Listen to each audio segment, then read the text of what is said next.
Nous sommes le 22 juin 2023 et on commence notre 8e atelier sur le cycle Alchimie du couple qui arrive à sa fin. Donc comme on avait prévu depuis les séances précédentes, aujourd'hui l'idée c'est de faire un tour d'horizon pour présenter globalement l'ensemble des thèmes sur lesquels on est déjà, disons, parti, ou desquels on a parlé, pour essayer, disons, de garder quelques idées claires, enfin je l'espère, sur les sujets que je vous ai proposé de partager et qui part de la reprise d'un petit ouvrage que j'avais fait sur l'alchimie du couple aux éditions Kabedita, donc qui suit un peu les programmes, disons, enfin les plans sur lesquels j'ai articulé mon atelier. En fait, en parlant sur cette alchimie du couple, on a voulu expliquer autour du thème, disons, de l'amour, dont certains disent que c'est un talent à cultiver et pas simplement une émotion, que peut-être, une sorte de point d'interrogation, il est possible de, à partir de ces flashs amoureux qui peuvent être un peu les coups de foudre, arriver à faire qu'un couple puisse se construire dans la durée. Donc c'est pour ça qu'on parle d'alchimie du couple, dans le sens qu'il va falloir accepter de passer par un certain nombre de métamorphoses, de transformations, d'épreuves, pour passer, entre guillemets, dans ce qu'en alchimie on appelle, disons, l'œuvre noire, qui sont un petit peu les épreuves du départ, à l'œuvre blanc, qui est déjà une purification, et arriver à l'œuvre rouge, dans laquelle on atteint justement la réussite de cette transmutation de vil métal en or. On verra tout à l'heure, quand je parlerai un petit peu sur la pensée jungienne, comment cela se reflète ou se traduit par rapport au travail intérieur que les individus doivent faire sur eux-mêmes pour justement réaliser un petit peu cet accomplissement en eux-mêmes et dans la relation avec les autres. Alors, je vais un petit peu commencer en partie par la fin, puisqu'en fait, les cycles que je proposais étaient basés sur 3 niveaux, en fait, de réflexion. L'un qui était plutôt les besoins biologiques, comment fonctionnent l'homme et la femme, pour comprendre quand même que la nature, tout en faisant d'hommes et femmes 2 aspects d'une même espèce qu'est l'être humain, ils ont développé certaines spécificités qui vont donner la différenciation fonctionnelle de ce qui va distinguer l'homme de la femme. Pourquoi on pensait que ce côté biologique, disons, était important à développer? Parce qu'aujourd'hui, on est un petit peu dans une période où on se pose beaucoup de questions et on a des doutes sur la réalité de ce que la biologie nous indique. Et aussi parce que pour les anciens, comme il est en haut, il est en bas, donc ce qui se traduit sur le plan physique apparaît également sur le plan psychologique et ils ont aussi un reflet d'une dimension spirituelle. Il n'y a pas une notion de supériorité ou infériorité, mais de complémentarité, et ça va être les sujets sur lesquels on va travailler. Donc d'une part, il y avait cet aspect de connaître l'aspect biologique de l'homme et la femme. Ensuite, on a abordé tous les sujets relationnels, puisqu'effectivement, dans la relation du couple, il y a le mot relation. Relation, établir une relation, c'est apprendre à communiquer, à échanger, à s'écouter, à comprendre bien quels sont les besoins de l'un et de l'autre.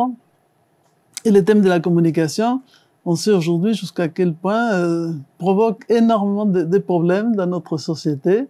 Donc effectivement, apprendre déjà à vivre cette relation dans les couples est une manière de commencer à apprendre à communiquer et entrer en relation avec l'autre. Donc toute cette notion de la relation à l'autre était le deuxième aspect, disons, plus relationnel.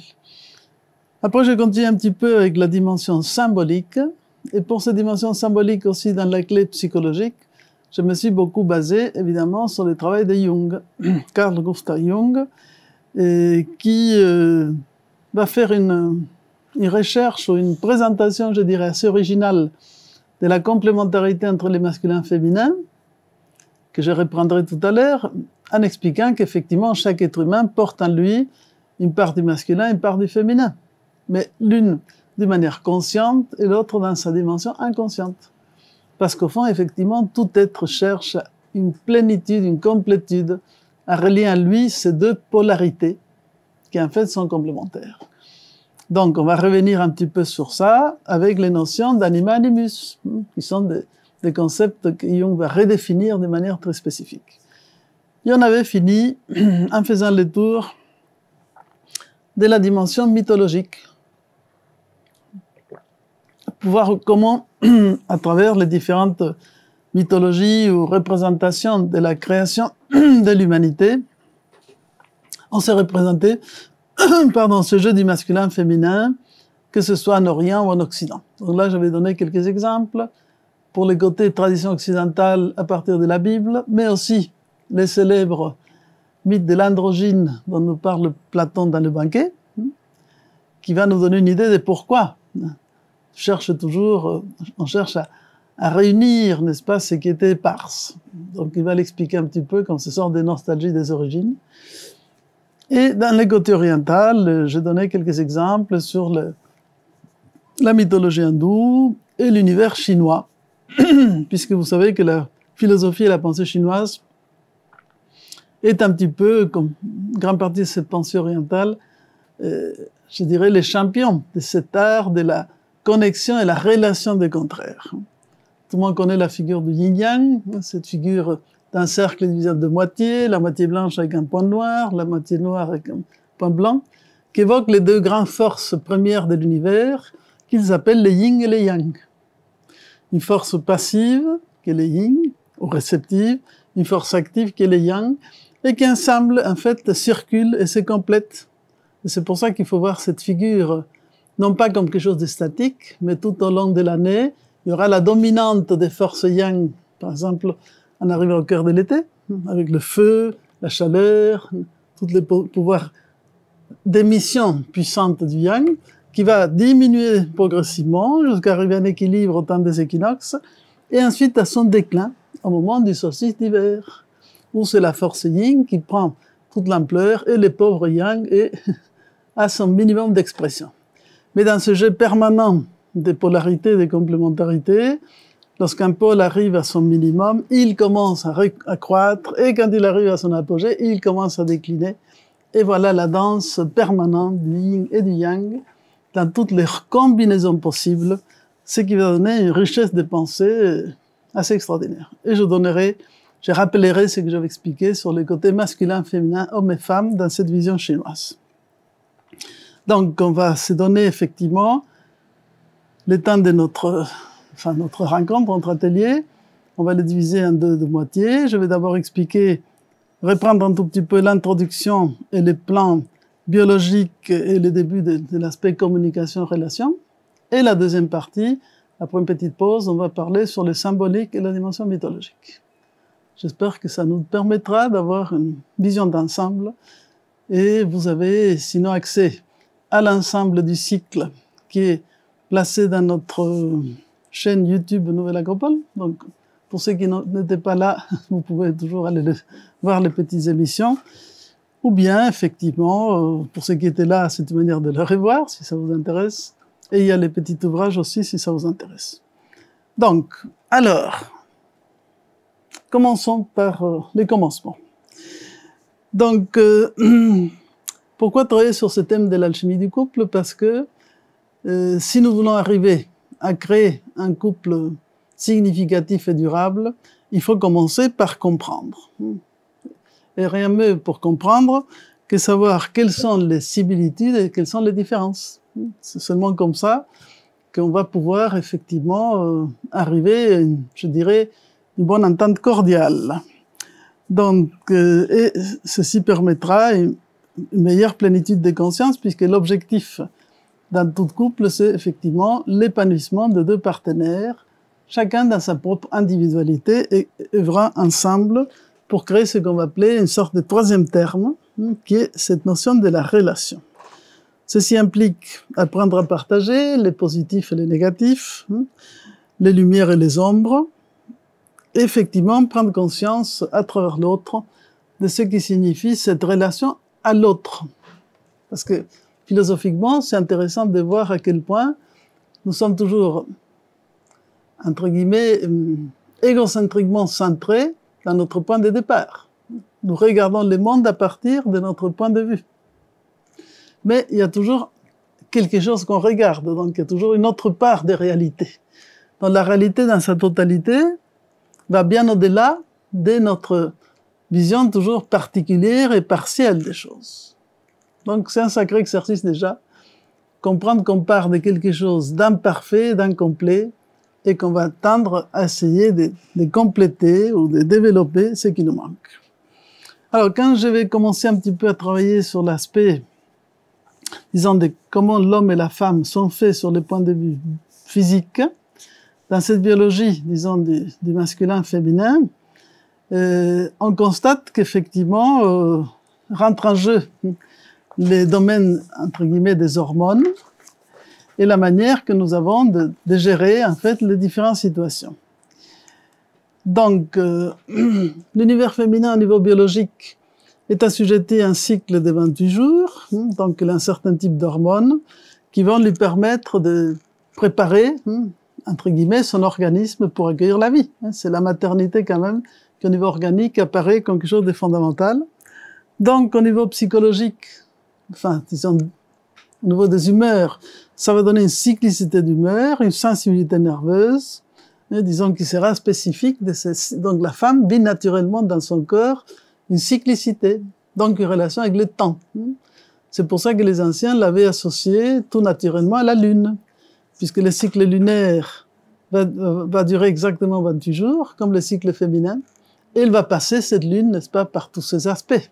La nouvelle lune, les premiers quartiers, la pleine lune, dernier quartier, etc. Donc, cette sorte d'alternance et de cyclicité va traditionnellement associer les féminins avec ces changements lunaires.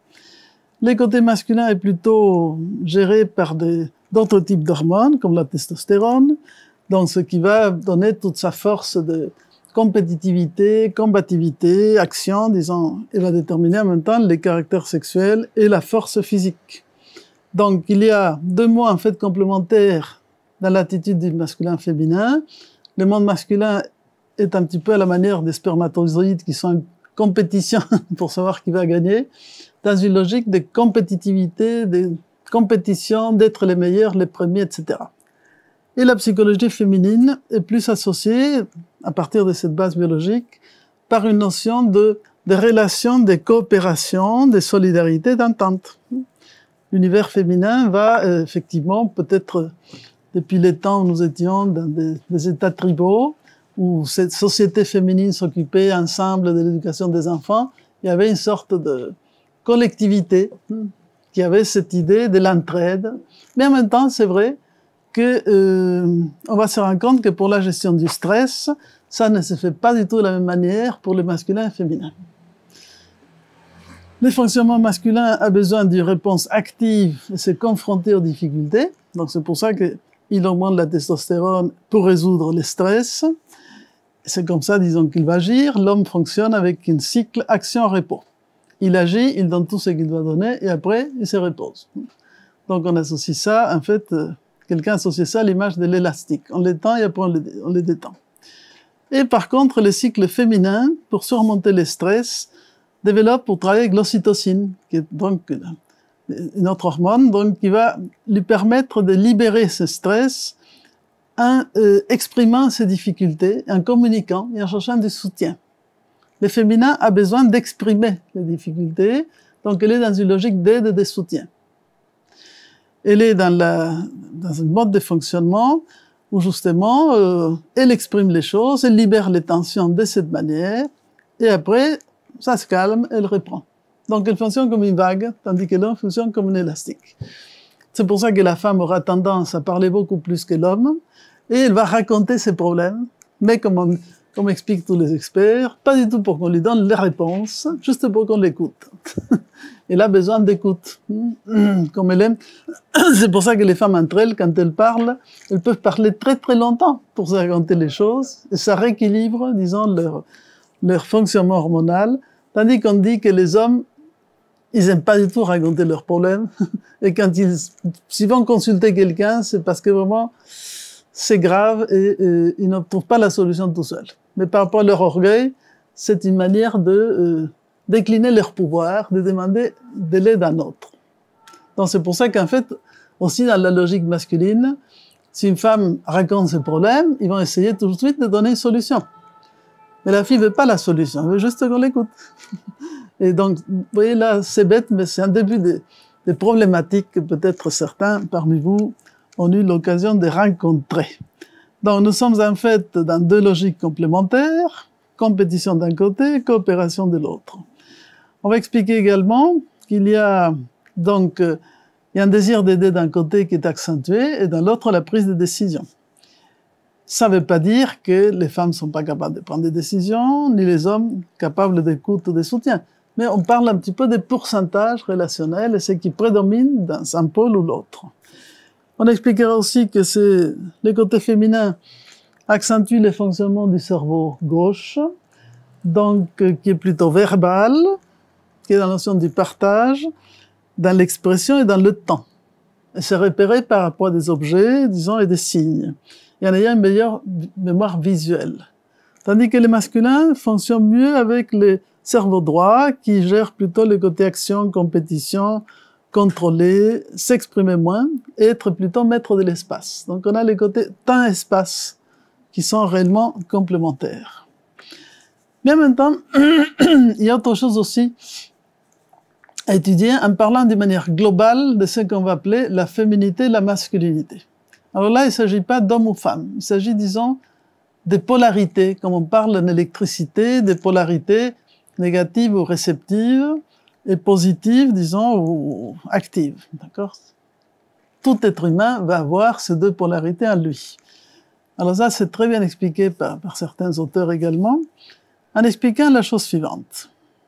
Le pôle de la féminité correspond, au niveau de l'énergie, à l'aspect, disons, de cumulation de l'énergie. Donc, c'est un peu comme, on va le comparer à l'arc, qui d'abord, disons, l'arc est complètement immobile, d'accord? Là, on est avant toute manifestation, toute polarisation. Quand on va tirer à l'arc, la première chose qu'on va faire, qu'est-ce que sera? On va prendre l'arc et on va tendre l'arc, n'est-ce pas? Donc cette tension de l'arc en arrière, c'est une phase de cumulation d'énergie. On n'est pas encore dans l'action, mais quand même, on est dans la préparation à l'action. Donc c'est un petit peu tout un temps d'intériorisation des choses, de cumulation d'une sorte d'énergie potentielle. Et il arrive un moment dans lequel on a tendu suffisamment l'arc, et ce qu'elle est en arrière et cumuler l'énergie, on lâche et on projette cette énergie. Cette projection d'énergie, libération de l'énergie, est ce qui va correspondre justement à la phase, disons, de la masculinité, l'expression de la masculinité, qui va être associée avec quoi? Qu'est-ce qu'on projette à travers l'arc? La flèche. Et c'est la flèche qui va rentrer dans la cible et qui va donc trouver l'impact ou les contacts avec la finalité, qui est d'atteindre la cible, et qui est également vulnérable. Ce qui est périssable dans la relation arc-flèche, c'est la flèche. Et ce qui reste, c'est l'arc. Donc, dans toute action, nous avons besoin toujours d'un temps d'intériorisation, de réflexion, d'introspection, de cumulation, comme un projet, qui serait en fait symboliquement la gestation, le temps de gestation. Et à un moment donné, quand toutes les conditions sont réunies, et les projets ou l'action en question est mûre, elle émerge. D'accord? Donc, les côtés féminité, c'est un petit peu comme un inspire, cumulation d'énergie, et les côtés masculinité, c'est comme un expire, libération d'énergie. Donc, vous voyez, on a besoin des deux. C'est pas que l'un domine sur l'autre. Et ça, c'est important. Alors, effectivement, à partir de là, sont apparues beaucoup de questions sur l'égalité de l'homme et de la femme, etc., tout l'égalitarisme et autres. Et aujourd'hui, il y a plein de questions sur les sexes de naissance, les sexes assumés. Bon, mais ça, je laisse que chacun trouve sa propre, entre guillemets, réflexion sur la question. Mais par contre, ce qui est important, c'est de comprendre qu'effectivement, tout être humain éprouve des besoins. Et qu'il y a des besoins qui sont spécifiques à l'humanité en tant que telle, et des besoins qui sont un tout petit peu différenciés, et c'est là où il y a la subtilité, entre ce qui va rechercher, en fait, les côtés féminins et les côtés masculins. Alors, je ne sais pas si vous avez entendu parler de la pyramide de Maslow. Abraham Maslow, c'est un grand psychologue, disons, américain, qui a fait une recherche très intéressante pour, en quelque sorte, classer les besoins humains selon 7 niveaux. Certaines fois, il parle de 7 ou de 5. Tout simplement en expliquant qu'il y a chez les êtres humains, déjà pour commencer, des besoins existentiels. Sans ça, on meurt. C'est les besoins physiologiques et de sécurité. Si on ne mange pas, si on ne boit pas, et si on se fait assassiner, c'est sûr que on ne va pas durer longtemps. Donc ça, c'est existentiel. C'est la base, entre guillemets, biologique de nos besoins. Mais ensuite, on a d'autres besoins un petit peu plus subtils, qui sont des besoins d'appartenance et d'amour. Donc, se sentir accueilli dans un groupe. On sait très bien quelle différence énorme il y a entre un enfant sécure, qui arrive dans le monde, il est aimé, apprécié, accueilli, indépendamment des catégories sociales. Ça n'a rien à voir. Nous avons eu l'occasion de voyager beaucoup en Égypte et on voit l'amour qu'ont les parents pour leurs enfants, c'est incroyable. Donc, ça donne, disons, une affection profonde. Donc, on a besoin, ce petit être vivant a besoin de se sentir accueilli, aimé, protégé. C'est le côté affectif de ces relations.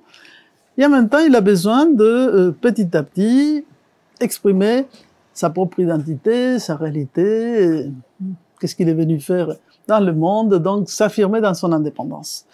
On appelle ça les besoins relationnels et les besoins, effectivement, un petit peu d'autonomie et d'affirmation de soi. Donc, ces 4 types de besoins, des bases, sont un petit peu propres à cet être humain, dans sa dimension, disons, plus personnelle, mais il va plus loin. Et c'est pour ça que j'aime beaucoup la réflexion de Maslow, parce que là, il va toucher une dimension, disons, plus intime ou plus spirituelle de l'être, en expliquant qu'il y a également d'autres besoins. L'être humain ne peut pas se contenter de manger, boire, travailler, vous voyez, comme disait déjà Platon. Platon disait, l'être humain n'est pas une vache, même si on aime bien les vaches, parce qu'il ne suffit pas d'avoir une étable, de quoi manger, être habillé, etc. Il éprouve, disons, comme un certain manque s'il n'arrive pas à satisfaire des besoins dont il va parler, les besoins des connaissances, des besoins de beauté et des besoins d'actualisation de son être intérieur, du soi. Donc ce sont des besoins essentiels de croissance et de développement de l'être en tant que tel. Vous voyez? Donc on a des besoins existentiels pour exister dans l'espace-temps, mais pour nous réaliser en tant qu'être humain dans sa totalité, on a besoin de répondre à la question de pourquoi. L'être humain est très curieux, n'est-ce pas? Il est toujours en train d'essayer d'ouvrir de nouveaux horizons. Il a besoin de s'unir d'une certaine manière intimement à l'harmonie du monde et de la nature. C'est pour ça qu'il est sensible à la beauté d'un arc-en-ciel, d'un lever du jour, des mouvements de la mer. Il traduira tout ça à travers l'art, la musique, enfin, toutes ces expressions qui vont le faire entrer en communion avec la nature. Ça, c'est très important, ça fait partie de ses besoins. Bon, je ne dirai pas tout ce que je pense sur les dégradations de la beauté de nos jours, mais disons que globalement, c'est quand même un besoin. Et la raison de soi, c'est effectivement, c'est trouver lui-même pour agir depuis le plus profond de lui-même dans tout ce qu'il fait. Donc ça, c'est des besoins qui sont propres à tout être humain. Donc là, c'est pas une question d'être homme ou femme. Donc ça, là-dedans, on va quand même trouver, disons, des points de convergence et des nécessités importantes. Mais on va se rendre compte également qu'il y a un terme de communication par rapport aux éléments qui sont plus accentués dans la psychologie masculine ou féminine. Certaines choses qui seront, disons, plutôt de l'ordre des besoins qui va exprimer les mondes féminins, qui sont un tout petit peu différents de ceux qui sont exprimés dans cet univers masculin. Par exemple, dans les côtés féminins, il y a besoin d'attention, de compréhension, de respect, n'est-ce pas, d'expression des sentiments. On raconte que la fille préfère qu'on lui offre une fleur régulièrement à qu'on lui offre une fois 1000 fleurs, en disant, mais voilà, je t'ai déjà dit que je t'aime, alors pourquoi il faut que je le répète? Pour la logique masculine, une fois que c'est fait, c'est fait. Pour la logique féminine, comme elle est dans la cyclicité, c'est pas mal, disons, qu'on revienne un petit peu là-dessus. D'accord? Et en même temps, l'homme, entre guillemets, le pôle masculin a besoin de se sentir en confiance, sentir accepté, sentir qu'il est utile. Hein, donc, si on a quelque chose à réparer, il faut lui demander de le faire. Contrairement à ce que certains pensent, il a besoin d'admiration, d'approbation, d'encouragement. C'est intéressant. Disons, on pourrait dire que l'un ou l'autre peut vivre sans ça. Mais avec ça, il peut vivre mieux. Donc, ça fait partie dans ces plans relationnels, des petits détails que l'on va exprimer tout à l'heure par rapport à cultiver l'intelligence relationnelle comme les clés de la courtoisie, donc de l'amour courtois, qui est quand même quelque chose qui mériterait d'être révisé de nos jours. Donc, en fait, la question qui sort de cette observation des besoins, c'est une fois qu'on a compris en quoi on est semblable en tant qu'être humain, il faut observer avec beaucoup d'attention et tranquillité en quoi on se différencie pour comprendre qu'on doit devenir bilingue. C'est-à-dire qu'il y a deux types de langage dans les domaines relationnels. Puisque si les garçons, entre guillemets, traitent la fille comme c'était un autre garçon, ils risquent de passer à côté de certains éléments qui sont dans la logique naturelle du féminin. Et idem, si la femme traite l'homme comme si c'était une de ses copines, il y aura le même type de problématique. Donc en réalité, là, ça demande une certaine subtilité d'approche pour se rendre compte comment peut-on améliorer la relation. Donc là, on est en fait, si je peux dire, dans le niveau basique. Je viens de vous faire un petit tour. On doit faire le tour général. Je vais être un petit peu téléx, mais j'espère que vous me comprendrez. Et donc, au niveau général, ça part effectivement déjà de notre constitution biologique, vous voyez.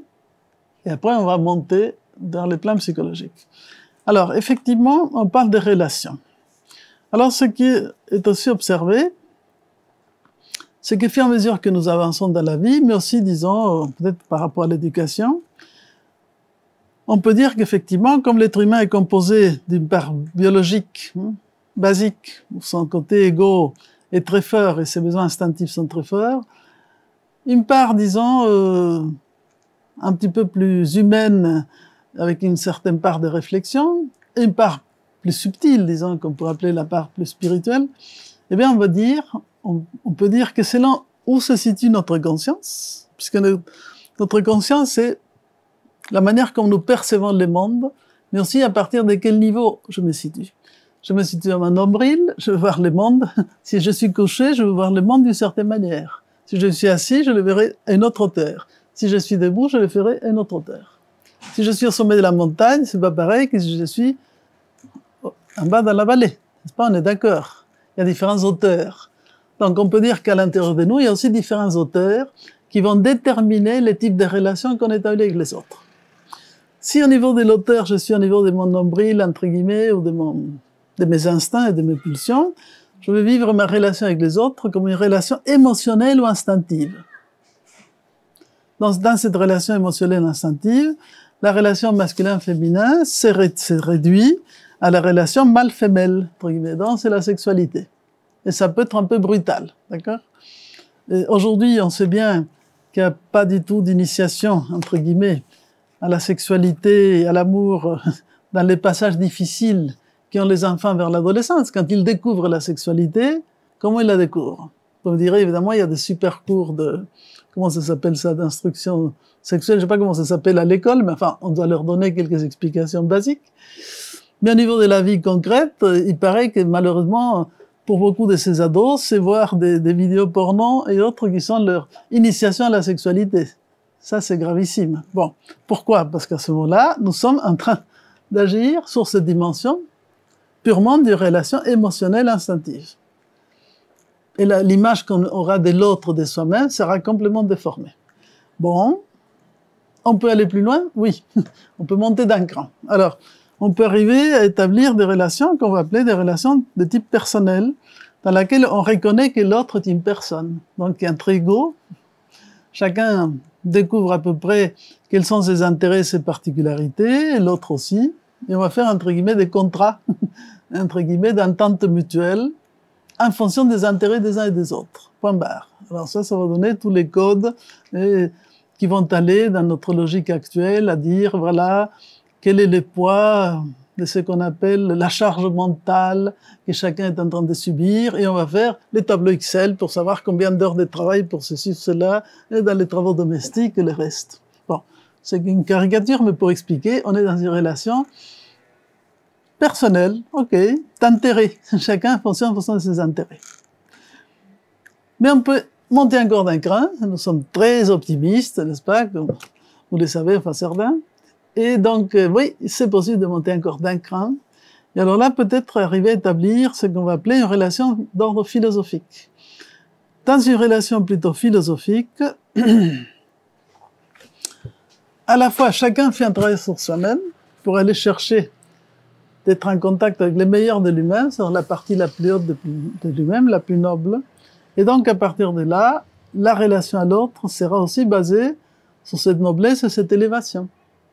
Et on va regarder ensemble dans la même direction.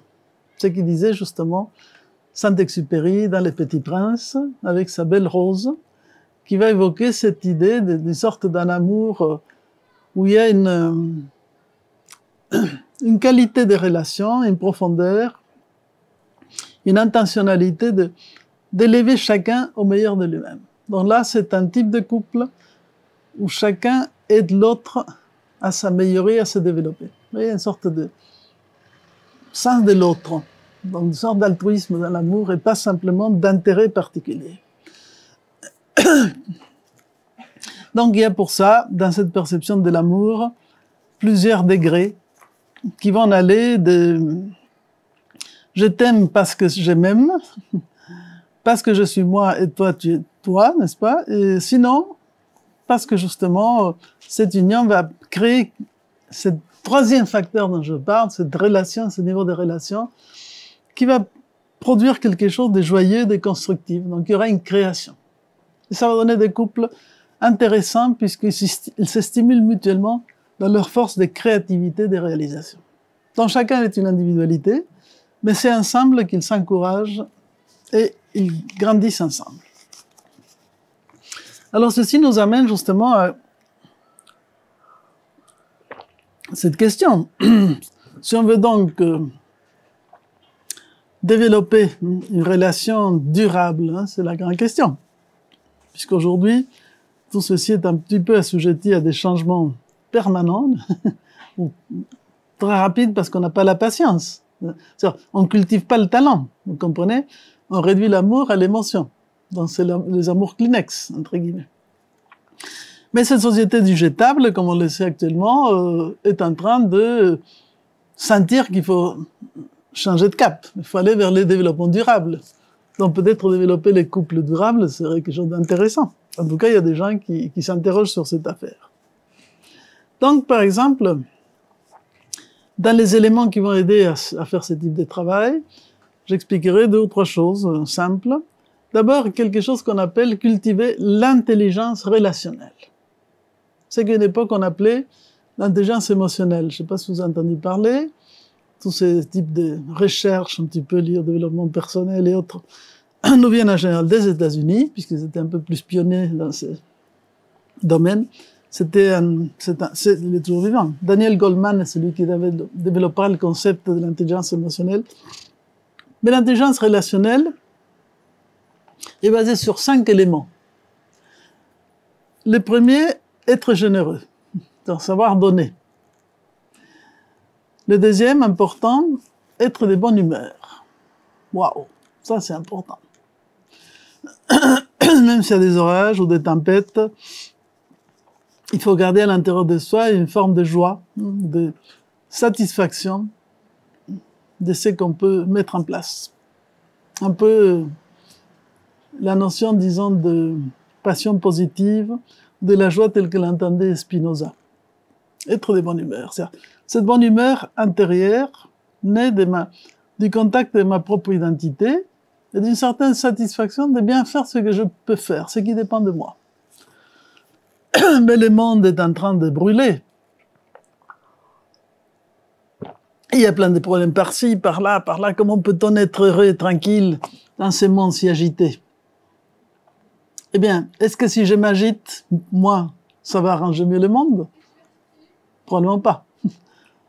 Donc le fait de ne pas s'agiter et rester calme et serein, et déjà à son propre niveau, cultiver son jardin et rendre, entre guillemets, cette petite partie du monde qui dépend de nous un peu meilleure, c'est ma manière de contribuer à la transformation du monde.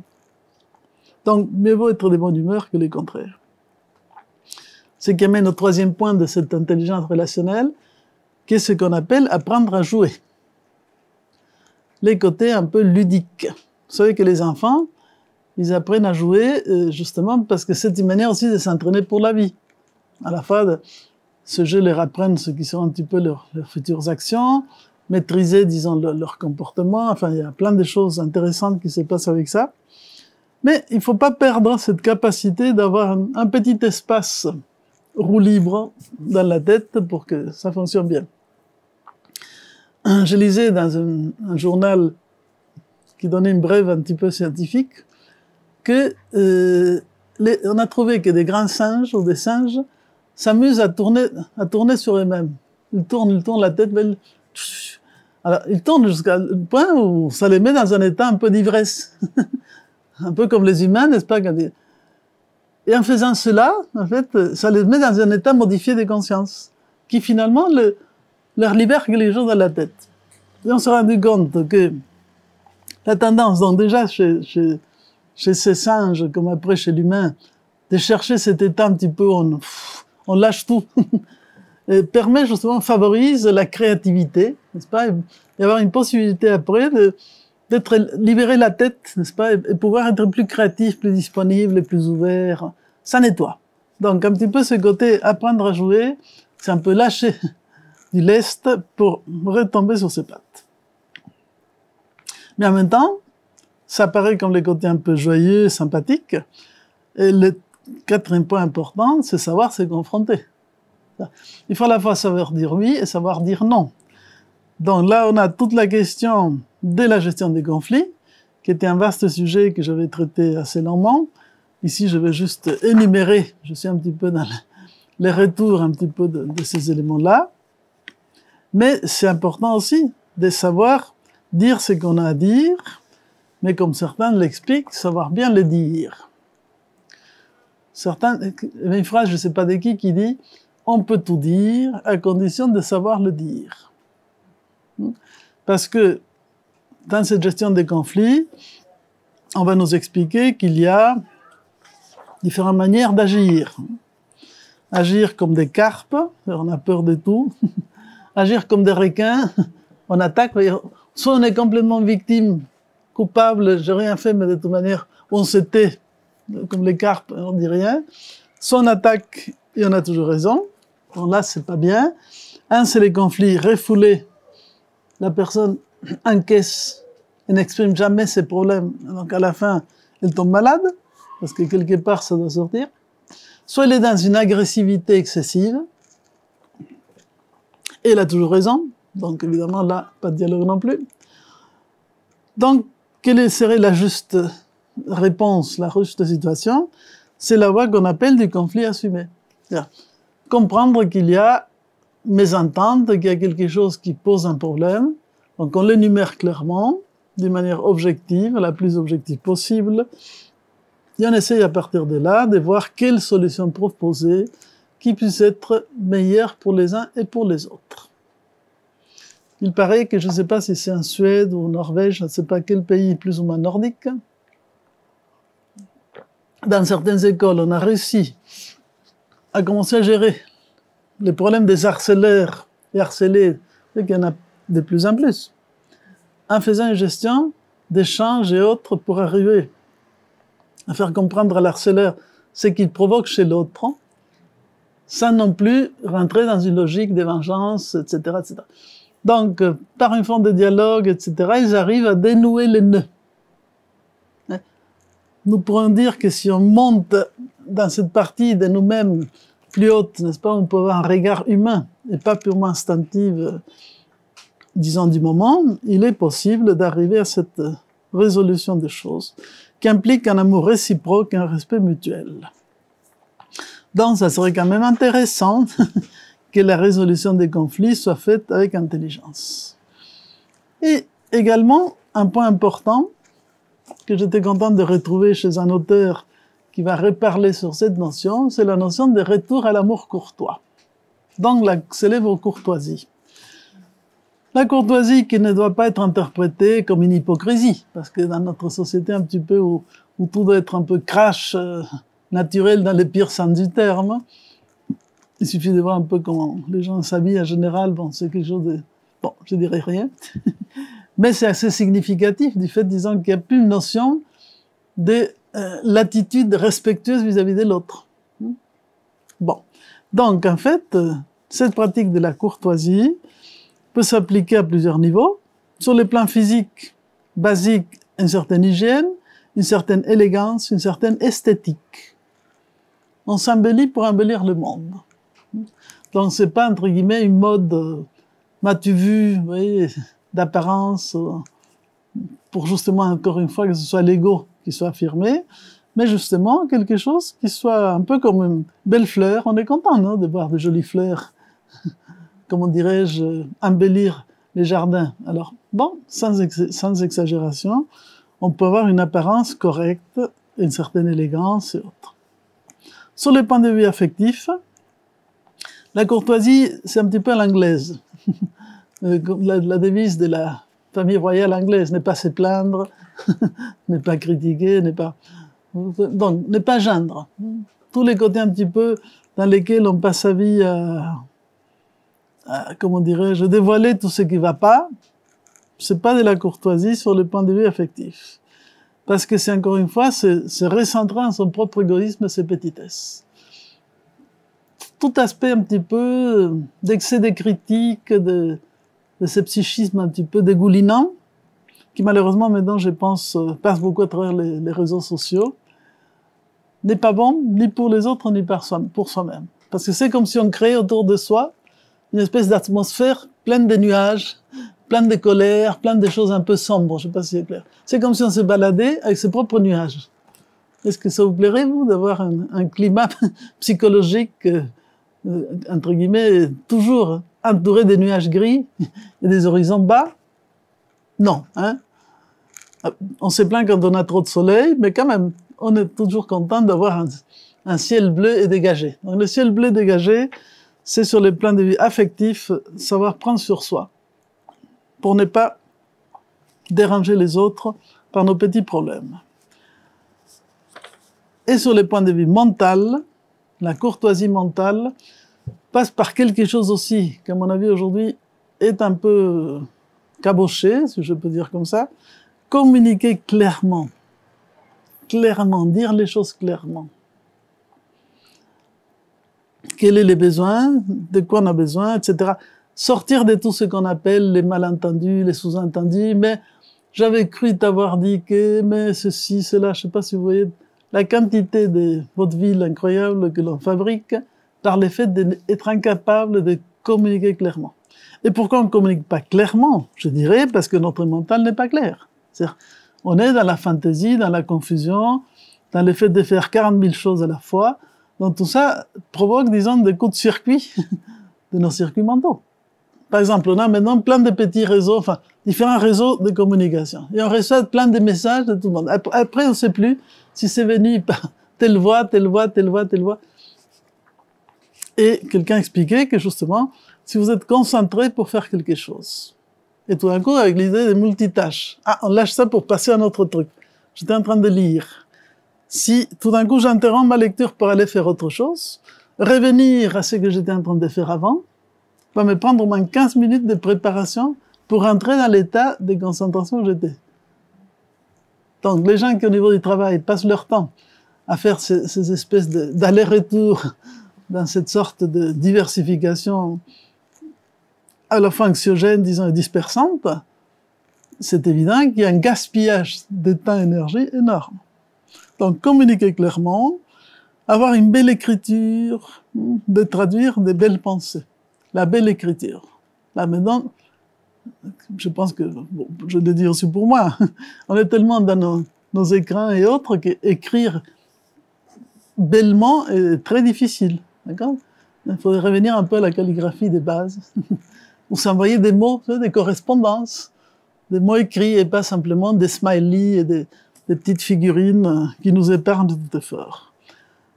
Dans la courtoisie mentale, on peut inclure le savoir-faire un compliment. Savoir-faire un compliment. Vous savez, envoyer des salutations dans lesquelles on dit des belles choses. Trouver ce qui est beau dans l'autre. Stimuler. Vérifier que la personne accueille bien les messages. Et autre point important lié à la communication, répondre aux messages qu'on reçoit. Vous direz, c'est bête tout ça, mais combien de fois nous négligeons l'aller-retour dans la communication? C'est pas correct. Ça, c'est la non-courtoisie. Comme le fait, évidemment, d'harceler l'autre avec des messages, etc. Donc voilà, quelques petits exemples tout bêtes de tout ça. Et la gestion de, entre guillemets, de résolution des conflits.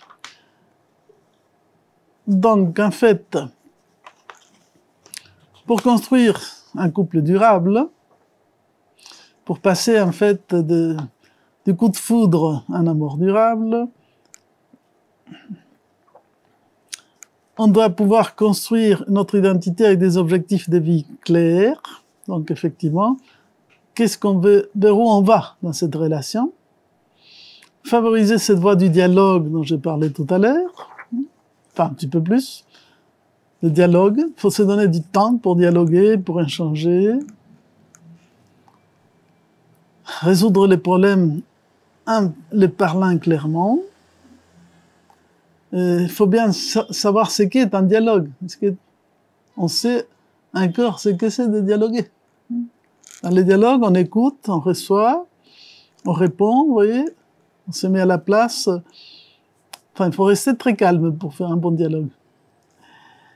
La voie de la diplomatie et la transparence, c'est l'art, disons, de l'empathie, se mettre à la place de l'autre. Alors, qu'est-ce que l'autre peut ressentir? Donc, ça implique se décentrer par rapport à ça, être authentique, être généreux. Bon, je reviens à ces qualités dont j'ai parlé tout à l'heure. Alors, on dit que dans la générosité, il y a différents types de nuances. Il y a les donneurs, ceux qui donnent tout le temps. Donc, ils sont dans... Il y a les échangeurs qui donnent et qui reçoivent, et les preneurs. Dans les donneurs et les preneurs, toujours, vous voyez, les anciens parlaient qu'il faut chercher un juste milieu qui navigue entre deux excès. Celui qui donne trop, à la limite, est dans une attitude gentille, mais pas extraordinaire, parce qu'il faut quand même qu'il sache si l'autre a vraiment envie de recevoir tout ce qu'on lui donne. Et après, les preneurs, c'est celui qui profite, il est tout le temps en train d'ouvrir la bouche comme le petit oiseau pour recevoir des choses. Donc, ces deux excès ne sont pas géniaux. Ce qu'il faut, c'est un bon équilibre d'échangeurs, entre donneurs et receveurs. Et aussi la coopération, faire des choses ensemble.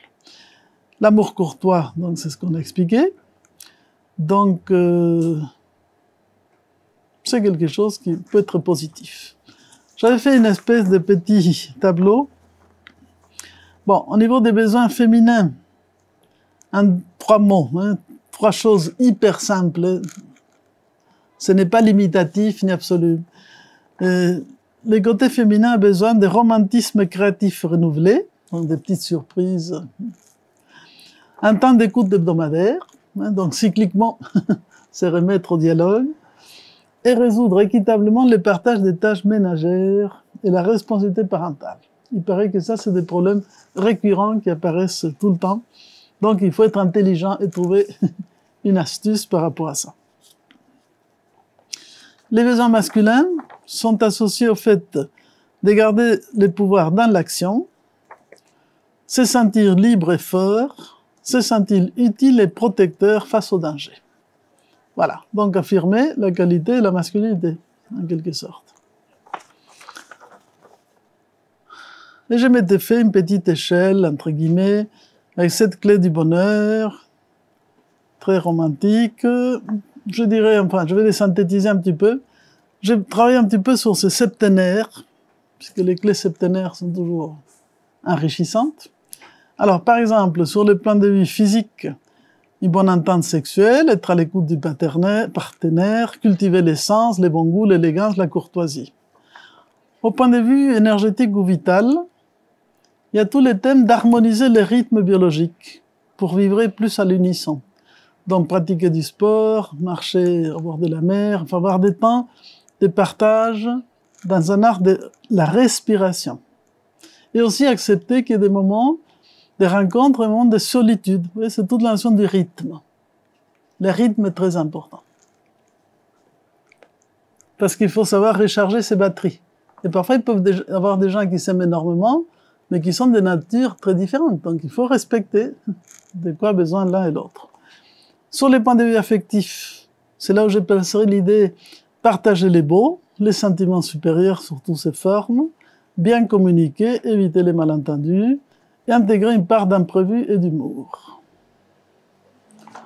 Sur le point de vue mental, je placerai la notion de l'autonomie, c'est-à-dire vraiment respecter l'autre, c'est-à-dire comprendre que chacun est un individu, un être à part entière. Une relation ne peut pas être une relation de dépendance, domination, soumission. Je pense qu'une partie de la révolte actuelle dans cette problématique du masculin-féminin qui apparaît dans nos sociétés est associée au fait que souvent la femme s'est sentie, elle a été dans une situation de soumission. Et il faut reconnaître qu'il y a encore des pans entiers de la société humaine, des endroits dans lesquels cela continue à être une réalité. On ne peut pas, disons, ne pas le voir. Relation authentique, savoir tout se dire et bien le dire. Donc, vous voyez, l'art de la communication, l'échange, l'autonomie. Le cinquième, je l'ai placé au niveau de la confiance, assumer les paradoxes, encourager la croissance de l'être et accepter les imperfections. C'est-à-dire, oui, on est imparfait, mais on progresse. Donc, on peut se pardonner quand on fait des bêtises, à condition de avancer. Donc, on doit partager une même vision pour aller vers un amour durable.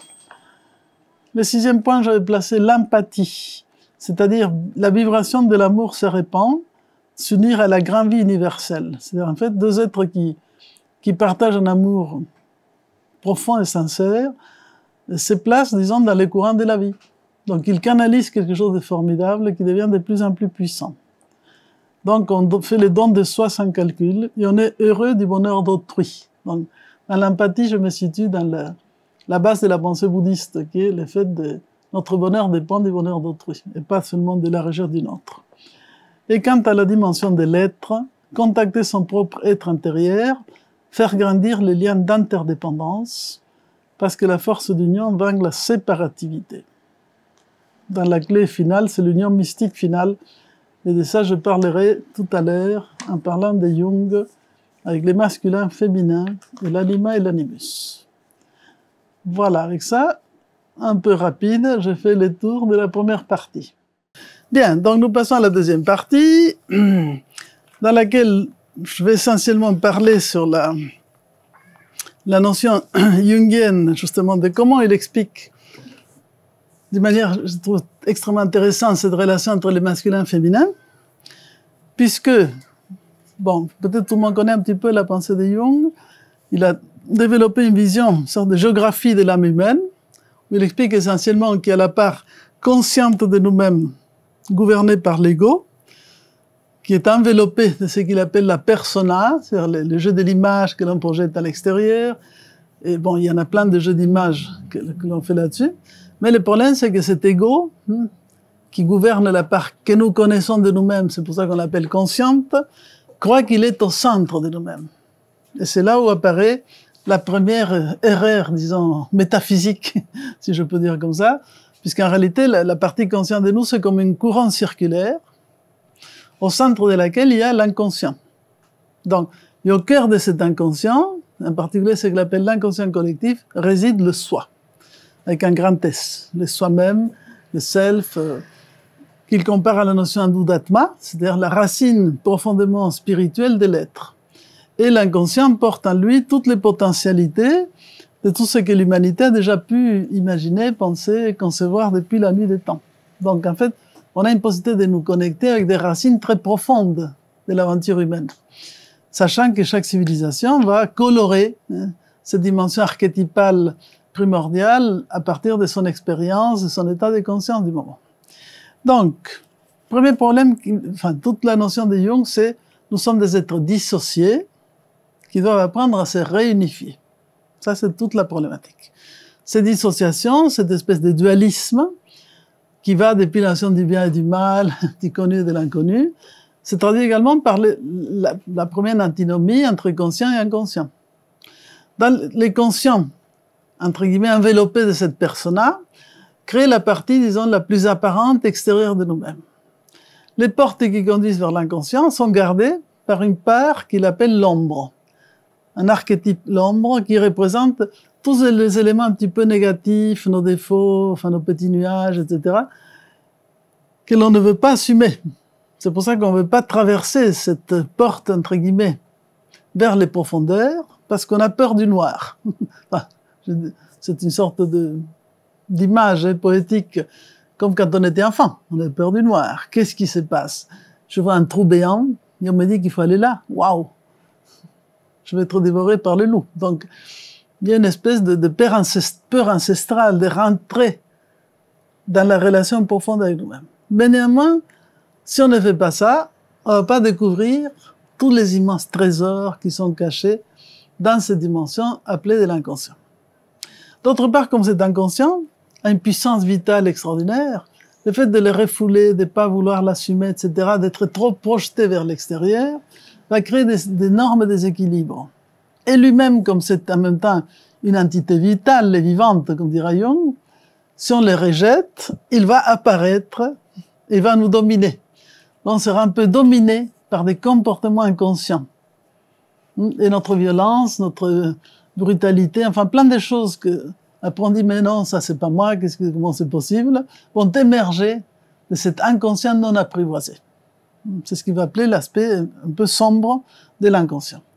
Donc, si on veut résoudre ces problèmes, on va le faire en partant de la base de ce qui pour moi est l'apport le plus extraordinaire de la pensée jungienne, c'est que l'être humain est un être en évolution, qui cherche justement à résoudre toutes les contradictions pour retrouver une sorte d'unité perdue. Et il appelle ce travail de se réintégrer les différentes dualités en nous, le processus d'individuation. Processus d'individuation qui est tout à fait le contraire de l'individualisme régnant dans le monde où nous vivons. Parce que cette individuation, c'est redevenir un, indiviso, le non divisé, comme c'était la notion d'individu chez Platon. Donc, il faut retrouver la racine de l'unité, qui est le point de départ de ce qu'est l'être. Donc, pour cela, il faut faire un travail où il faut petit à petit apprivoiser l'ombre, reconnaître notre ignorance, enfin, procéder un peu à la manière socratique, hein, établir ce dialogue avec nous-mêmes, prendre conscience de notre ignorance et aller de l'avant.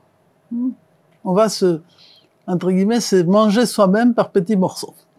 Donc d'abord, il dit, donc il faut cette contradiction entre persona et ombre, enfin conscient inconscient, et après, à l'intérieur de cet inconscient, va commencer un deuxième niveau de travail qui nous intéresse pour l'alchimie du couple, c'est de découvrir que autant l'homme que la femme, qui projette à l'extérieur de lui une personnalité, soit masculine ou féminine, porte dans son inconscient une représentation de la polarité opposée. Donc, dans l'inconscient féminin, il y a une représentation du masculin qui va appeler animus, et dans l'inconscient masculin, il y a une représentation du féminin qu'il va appeler anima. Ouf. Donc l'anima, c'est le féminin dans l'inconscient de l'homme, l'animus, c'est le masculin dans l'inconscient de la femme. Et effectivement, on va chercher à s'unir à cela. Mais comme l'inconscient ne peut pas les contacter directement, on va projeter à l'extérieur une image de ça. Donc on va chercher qui, autour de nous, va manifester, incarner le mieux possible cette image de ce qu'on cherche à l'intérieur.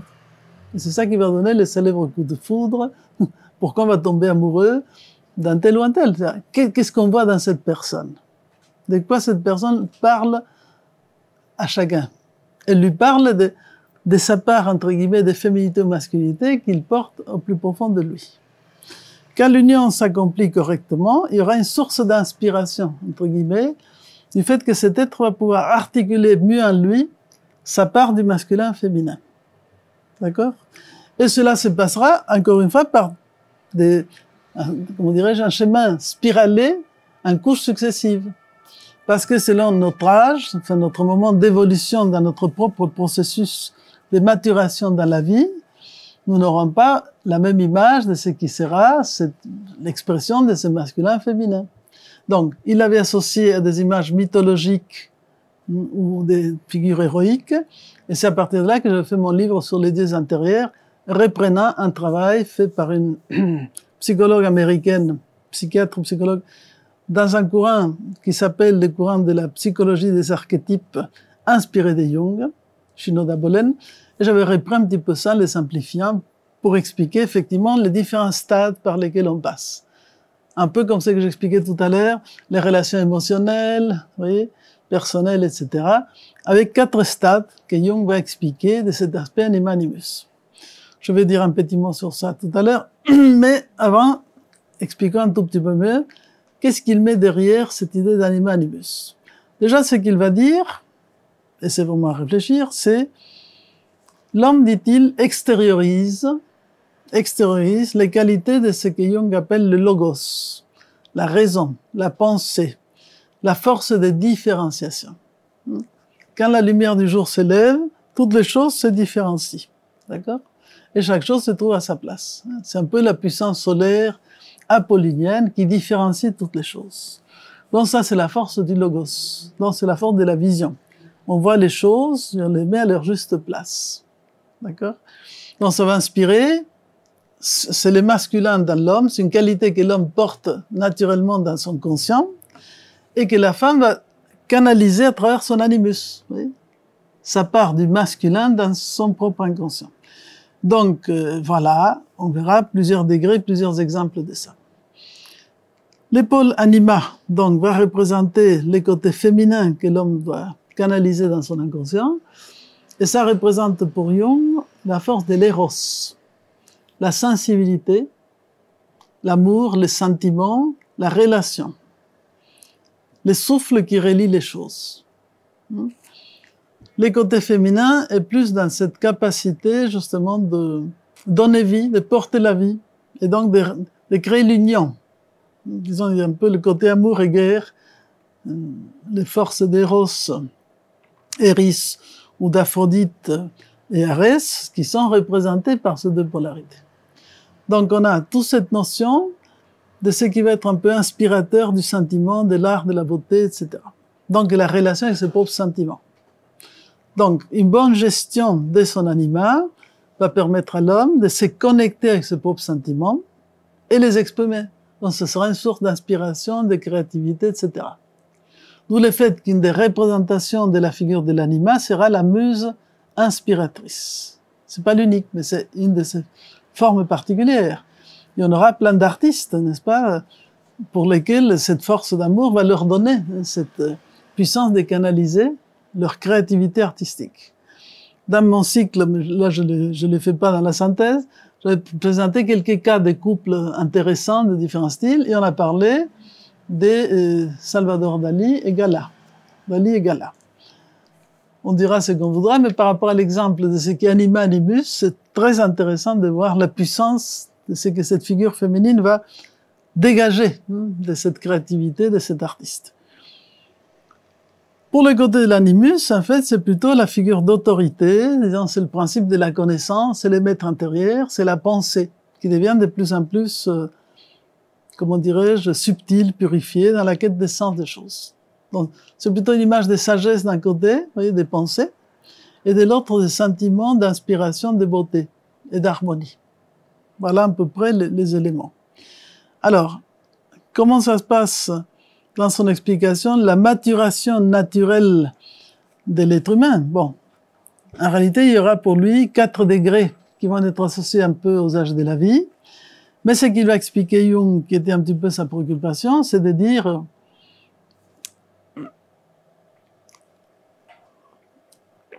il faut qu'une société, une civilisation ait un véritable souci dans son plan éducatif pour aider les individus à développer cette individuation.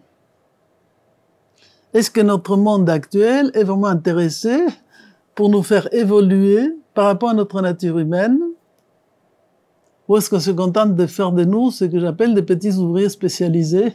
Voilà, on produit, on consomme, on produit, on consomme. Vous voyez, par rapport à la pyramide de Maslow, on s'arrête à peu près au 4e étage. Tiens, boulot, sois content. Enfin, je résume de manière un peu brutale. Donc c'est pour ça que la désaffection pour le travail, etc., le travail devient une espèce de corvée épouvantable parce qu'il n'y a pas la notion de vocation, globalement. Qu'est-ce que je vais créer à travers ça? Donc, vous voyez, ça pourrait se présenter tout à fait autrement. Donc, oui, l'individuation, il dit, c'est pas quelque chose de fonctionnariat, hein. C'est pas des trucs qui montent automatiquement avec le temps. On peut ou pas arriver à cette individuation, et il trouvait que notre temps n'était pas très favorable à aider les êtres à le faire. Comme il y aura toujours des gens coriaces dans lesquels l'âme pousse derrière malgré tout, il y en a qui arrivent. Vous comprenez? Mais c'est pas garanti, malheureusement. Il y a un terrible gaspillage des plans de potentiel humain intéressants. Donc, comment il explique un petit peu ce côté animalimus pour les résumer en 4 étages? Donc, là, je vous conseille de revoir mon petit exposé sur le sujet qui sera plus détaillé. Alors, il va expliquer effectivement qu'on va partir d'un premier niveau qui correspond un petit peu à l'adolescence. Donc, au stade de l'adolescence, il y a la découverte un petit peu du caractère sexuel, entre guillemets, de l'élément complémentaire. Donc, il appelle ça un peu la femme sauvage et, disons, l'homme, entre guillemets, qui est un petit peu dans l'aspect de la pulsion aussi sensuelle. Donc, il donnera comme image un peu mythique la figure d'Aphrodite, Vénus, la déesse de l'amour, vous voyez, qui représente dans le monde gréco-romain l'archétype de la beauté féminine, avec toutes ses caractéristiques. Et surtout, disons, celle qui provoque cette attraction, entre guillemets, sexuelle puissante. Il paraît que, je crois que c'est Praxitèle, quand il y a eu la Vénus de Cnido, qui était faite, qui était une des premières Vénus nues, qui était représentée dans l'art grec. Donc, vous savez que les Grecs, quand il y avait une statue qui était placée quelque part, ils invitaient la population à venir voir la nouvelle œuvre extraordinaire. Et il y a quelqu'un qui arrive, il est tellement touché par la figure qu'il saute sur le piédestal et il va embrasser la statue. Parce qu'il est tellement touché par la beauté de la figure qu'il ne résiste pas à la tentation. Bon, c'était la preuve qu'elle était vraiment très bien faite. Mais donc, il y a cette idée, disons, de ce premier stade. La figure féminine, il va donner l'exemple un peu d'Aphrodite, Vénus, et pour les masculins, c'est un peu le côté Dionysos, vous voyez, la figure de l'amour sensuel. On avance un petit stade et on va passer de l'adolescent, n'est-ce pas, au jeune adulte, celui qui commence à rentrer un peu plus dans la vie active, la combativité pour la vie, etc., à peu près la trentaine, enfin, entre 20 et 30, quand on a passé les stades un petit peu d'adolescence, et on commence à devenir un jeune adulte, bon, qui doit se débrouiller. Alors ça, c'était fixé par rapport à la logique de l'époque ou la logique ancienne. Actuellement, 20-30 ans n'est pas encore tout à fait dans la vie active, sauf certains cas. Mais l'idée, c'est, voilà, on rentre dans la vie, c'est le combat. Donc, la figure qui va apparaître pour lui, c'est la figure de la femme guerrière. Il donne l'exemple de Jeanne d'Arc comme figure guerrière, et on peut ajouter Athéna. Vous connaissez la déesse Athéna, Minerve, cette déesse grecque qui représente, n'est-ce pas, figure casquée, armée, etc., qui est une grande guerrière et combattante, mais c'est la guerrière de la paix, parce qu'elle lutte pour la paix. C'est la déesse qui protège la cité, en particulier la ville d'Athènes, n'est-ce pas? Athènes, Athéna, c'est la déesse protectrice, qui va représenter une sorte de féminité combative. Voilà, on rentre dans la vie active. Dans les côtés masculins, on peut placer à ce stade Arès, Mars, exactement le dieu qui est représenté comme un jeune homme, disons justement, très musclé, guerrier, en fait, qui affronte toutes les épreuves et les difficultés. Dans mon petit livre sur les dieux intérieurs, j'ai situé 2 autres divinités dans ces stades, parce qu'on peut représenter ces masculins dans ces stades de la vie sous 3 visages.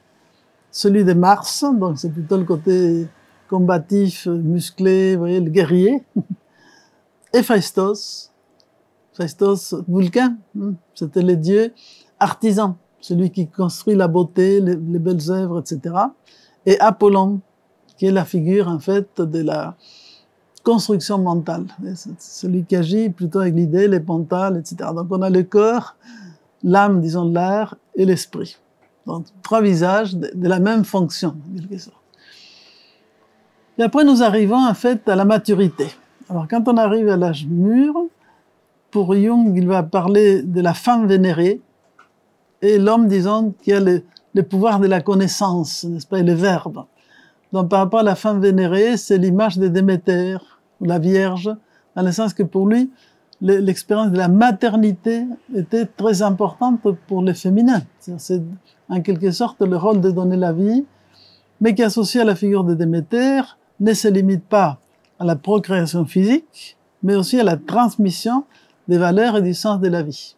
Parce que Déméter et Perséphone, au moins dans le monde grec, étaient les déesses qui précèdent les mystères d'Éleusis. Je ne sais pas si vous avez entendu parler, enchanté. Bon, quand vous suivrez les cours de philosophie, vous aurez des réponses à ces questions. Mais c'était important d'initier au mystère de la vie et de la mort, essentiellement. Et savoir effectivement que tout au long de notre vie, nous allons connaître plusieurs petites morts. Chaque fois que nous passons d'un stade à l'autre, tous les 7 ans, on change toutes nos cellules. Donc quand on se dit, bon, alors, tu es le même que quand tu étais un baby, non. Il y a eu quand même quelques changements, déjà sur le plan de vue biologique, mais aussi les structures psychologiques. L'enfant doit quitter l'enfance pour devenir, disons, un état pubère, disons, en fait, la puberté, n'est-ce pas, l'acquisition des caractères sexuels. Là, il y a quand même une épreuve que les anciennes civilisations dites archaïques avaient bien compris, parce qu'il y avait des initiations dites tribales, pour assumer cet être qui passe de l'enfant protégé dans les cadres maternels, les cases féminines, etc., à passer, à rentrer et à devenir un être, entre guillemets, proto-adulte. On pensait que dans la société ancienne, on vivait 35 ans, à partir de la puberté, on peut procréer, on peut se marier, enfin, c'était beaucoup plus accéléré comme situation. Mais enfin, dans tous les cas, il passe à autre chose. Donc, il doit mourir à l'enfance pour naître à cet état, entre guillemets, de proto-adulte, si je peux dire comme ça. Et ainsi de suite. Chaque expérience de la vie demande d'accepter de passer d'un stade à l'autre. La notion de mourir et renaître sont des concepts qu'aujourd'hui on ne sait pas vivre correctement. Donc pour ça, nous disions, on a plusieurs petites peaux qui se superposent. Ah voilà, là j'ai un petit bout quand j'avais 5 ans, un petit bout quand j'avais 15 ans, un petit bout quand j'avais 20 ans. Donc je suis une espèce de caméléon avec plein de petites peaux. Parce qu'il n'y a pas une correcte capacité d'assumer le fait, voilà, là tu as fini un truc, tu passes à un autre. Donc on se dépouille, on fait confiance à la vie, comme les bons serpents qui acceptent de lâcher leur vieille peau pour passer à la nouvelle peau. Évidemment, sans perdre l'expérience acquise. C'est pas un cas d'amnésie dont on parle, mais c'est un cas d'intégration de l'essentiel et enlever, c'est purifier de tout ce dont on n'a pas besoin. Déméter et Proserpine sont associés à ça. Dans la dernière, enfin, des épreuves, c'est effectivement la mort physique, quand on va quitter le corps et on va passer à un autre stade. Alors, que se passe-t-il? Le mystère de la vie et de la mort, pour les anciens, c'est des choses importantes. Bon, Déméter. Et côté masculin, on va placer Zeus, Jupiter, le tonitruant maître de l'Olympe, qui apparaît comme un personnage qui incarne le pouvoir. C'est l'expression de l'orateur puissant, vous voyez, les professeurs, les chefs d'entreprise. Lui, c'est le chef de l'Olympe, donc il n'y a pas de problème. Donc on est en pleine activité, en pleine maîtrise de ses moyens. Et on sait ce qu'on fait, d'accord? Et on est un porteur de connaissances et de puissance. Et un 4e stade, après la maturité, qui est le stade de la vieillesse, le vieillissement, qui est le stade qu'il appelle la phase de la signification. Donc, vous voyez, on était dans la sensualité, entrer dans l'action, entrer dans la maîtrise de la connaissance, le rayonnement de son pouvoir. Et après, on arrive à un stade de la quête de signification. Quand on arrive à la vieillesse, et là, Jung a fait un travail extraordinaire. Je fais une petite parenthèse, puisque je me suis intéressé à ça. Il a travaillé sur les âges de la vie, expliquant que la deuxième partie de la vie est très importante, aussi importante que la première, sinon on ne vivrait pas si longtemps si ça servait à rien. Alors, dans cette phase, on va se retirer un petit peu du champ d'action immédiat, et ce retrait permet d'avoir un autre regard, dans lesquels on va partir à la quête du sens profond et intime des choses, la compréhension. C'est pour ça que c'est un âge associé, pour les anciens, à un certain degré de sagesse. Et là, il place la figure de Sophia, la sagesse, et la figure, en fait, du vieillard sage, en fait. Un peu la figure d'un Merlin. Vous vous souvenez, dans les cycles arthuriens. Arthur est dans le 3e stade. Enfin, je veux mettre 4 personnages, je mettrai en quelque sorte Galahad, Lancelot, Arthur et Merlin. Donc, c'est en fait une forme de Chronos, Saturne, le vieux maître du temps, une sagesse riche d'expérience. Et dans la figure féminine de Sophia, moi, dans mon livre, je l'ai associé aussi à Héra. Héra qui est mythologiquement l'épouse de Zeus, mais qui en réalité, c'est une déesse qui évoque le ciel dans sa totalité et le cycle de l'année, l'anneau de l'année. C'est pour ça qu'elle est représentée comme jeune fille au printemps, épousée à l'été et veuve à la fin de l'année. Et c'est un peu comme l'image des roses, les boutons, la rose ouverte et celle qui est en train de se faner. Donc, vous voyez, c'est la totalité du cycle, la totalité de l'expérience. Donc, elle libère les pouvoirs dans son état le plus subtil. Et c'est pour ça que c'est elle qui initie au pouvoir les héros. Héros et Héra sont en rapport, et en particulier Héraclès. Héraclès, Hercule, ça vous dit quelque chose? Non? Bon, enchanté, vous allez découvrir tout ça.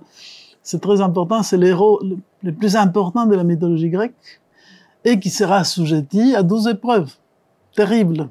Il est mis sous après un moment de folie dans lequel il tue sa famille, il va se purifier à Delphes, et on lui donne comme mission de servir un roi pleutre, vraiment un personnage de mauvaise qualité humaine, mais justement son épreuve est d'être à son service, et va lui donner 12 travaux. Les 12 travaux sont associés avec le cycle astrologique, le cycle de l'année, etc. Et en passant chaque épreuve, en fait, il libère son pouvoir. Et à la fin de tout, bon, il est mort assez tragique, mais justement, on va brûler son corps, puisqu'il y avait l'incinération, n'est-ce pas, dans ce monde grec archaïque. Mais son corps est brûlé, mais son âme immortelle s'élève à l'Olympe. Et quand il s'élève à l'Olympe, on appelle ça la théophanie, en fait, bon, voilà, l'apothéose. Apothéose parce que voilà, il devient une sorte de Dieu, il monte au monde divin, et il est adopté par la déesse Héra, qui lui donne à boire son lait. Donc il devient l'enfant de la déesse immortelle. Donc il confirme son immortalité, et il le marie. On le marie à une déesse Hébé, qui est la déesse de l'éternelle jeunesse. Et il devient le roi inspirateur. Mais Héraclès veut dire quoi? Parce que, pourquoi je vous raconte tout ça? Héraclès veut dire la gloire d'Héra. Donc Héraclès est l'expression de la gloire d'Héra, puisque le rôle du pouvoir au féminin, dans sa clé la plus subtile, est pas de chercher les pouvoirs pour soi, mais de libérer les pouvoirs chez les autres. Avis aux amateurs et aux amatrices. Donc voilà cette belle histoire.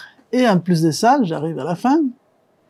Dans ça, vous voyez, ce sont des stades dans lesquels progressivement l'être qui se relie à cette complémentaire anima ou animus, enfin, vous voyez, va pouvoir à chaque fois relier la part en lui-même d'éros et de logos, dans des forces d'union et de séparation, dans des degrés de plus en plus subtils.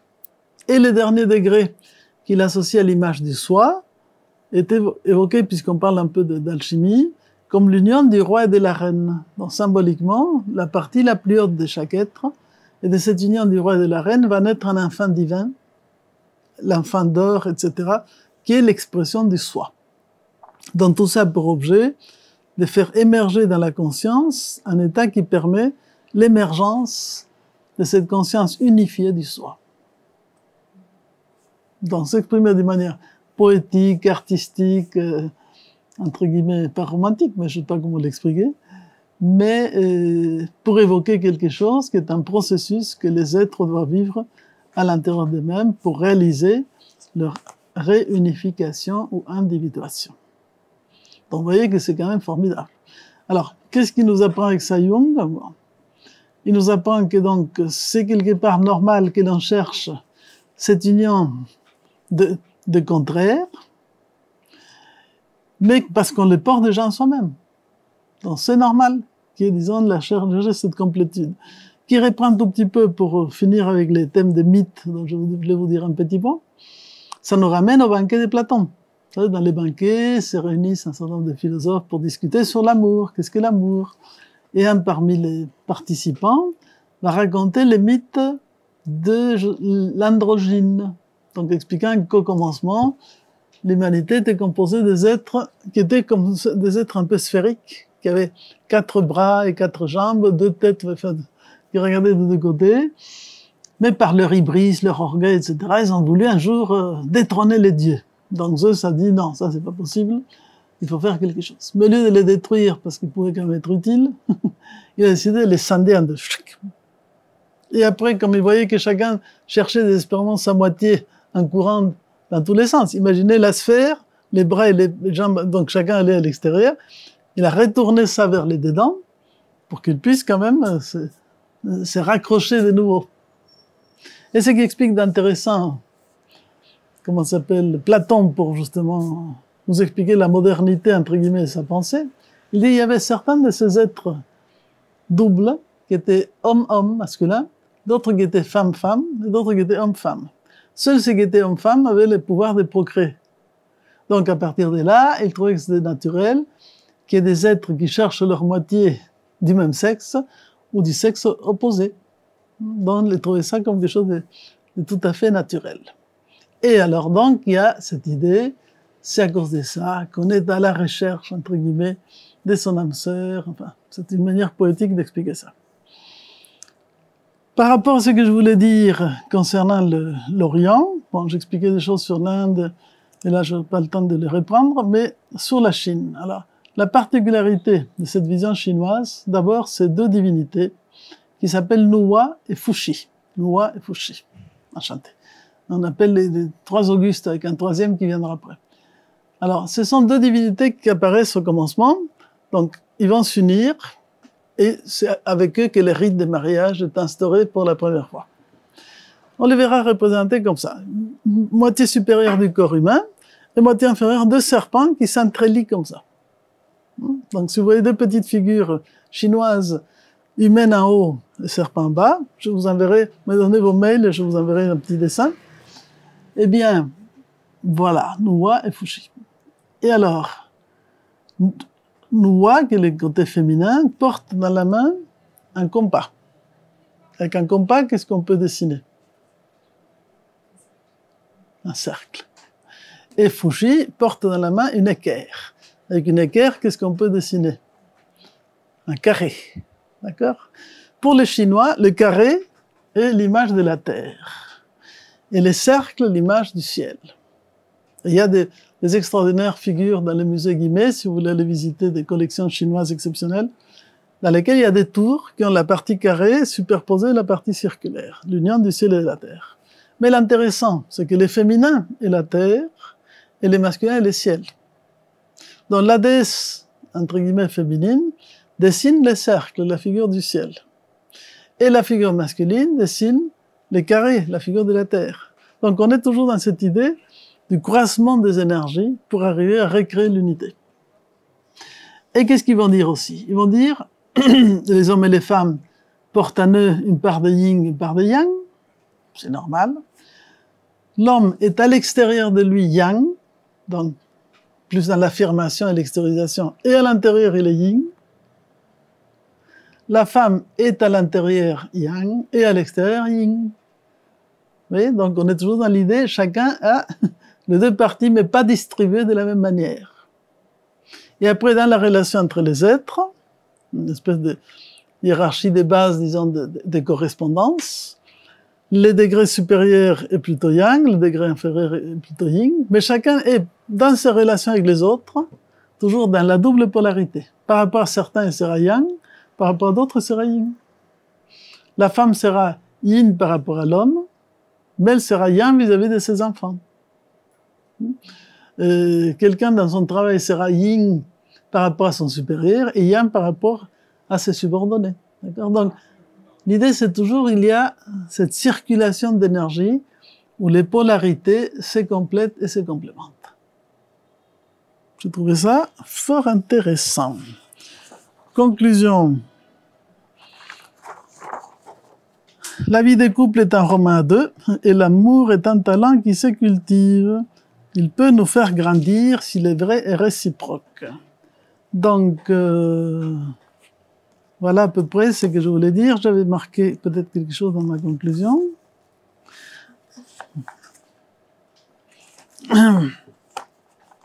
Construire un couple, c'est se confronter à l'héroïsme au quotidien. Le mariage est un parcours initiatique, un combat, une aventure. Comme le dit le philosophe Alain de Botton, qui avait fait un livre assez sympathique, L'Odyssée du couple. Non, ça c'est notre sujet. Et, on devrait vivre sa vie de couple comme un roman d'amour écrit à deux. Un roman d'apprentissage. Car aimer, ça s'apprend, ça n'est pas inné. Alors voilà, je pense que ça c'est une nouveauté. Vous voyez, le masculin, féminin et ça, vous avez de quoi réfléchir au moins toute la nuit. L'amour est un talent à cultiver, pas seulement une émotion. Il naît d'un enthousiasme, mais pour durer et se fortifier, il requiert du savoir-faire comme une œuvre d'art. Si deux personnes qui s'aiment pensaient qu'elles sont co-créatrices de leur couple, de leur amour, elles en tireraient de la fierté et du courage. C'est ainsi que l'amour peut faire grandir les deux protagonistes. Dans un couple, chacun est à son tour maître et disciple. Il se nourrit de l'admiration réciproque, et plus l'amour devient profond, plus on ressent le besoin de devenir vertueux et d'aider l'autre à développer ses vertus. Il ne s'agit pas de faire de l'autre une copie de soi-même, mais de l'aider avec tact et intelligence à s'accomplir. L'amour n'est pas une fusion, mais un ouvrage à remettre chaque jour sur son établi. Un couple doit développer un véritable art de la traduction émotionnelle, c'est ce que j'expliquais tout à l'heure. Aimer quelqu'un, c'est avoir la générosité et l'énergie d'aller au-delà des paroles blessantes pour identifier l'ancienne douleur qui les fait naître, aider à y remédier. Tout le monde, a fortiori son conjoint, mérite d'être compris et pardonné. Il faut cesser d'exiger l'amour parfait pour se mettre à les prodiger sans calcul. L'amour vrai est réciprocité et il stimule et donne le sentiment d'être reçu, d'être accueilli, d'être amplifié. Ce sont des sentiments qui se rencontrent comme des notes qui s'accorderaient dans une musique de Mozart, Bach, Beethoven ou Chopin. Cette évolution individuelle est aussi un gage d'évolution pour l'humanité dans son ensemble. Comme disait Georges Livraga, fondateur de Nouvelle Agropole, les plus grands pas que nous faisons à l'intérieur de nous-mêmes vers le bien est d'une certaine manière un pas de l'humanité tout entière. Ainsi s'achève ce périple qui, tel une échelle, nous permet de découvrir toutes les gammes de l'amour et l'art merveilleux de créer une union durable au-delà des apparences. Puis cet ouvrage vous inspirer pour construire un couple enchanteur pour que chacun devienne soi-même, en partageant avec l'autre le meilleur de soi. Voilà, c'était aussi l'objet de ce petit séminaire et j'espère que ça aidera au moins une ou deux personnes sur l'ensemble. Et merci de votre présence et votre attention. Merci beaucoup.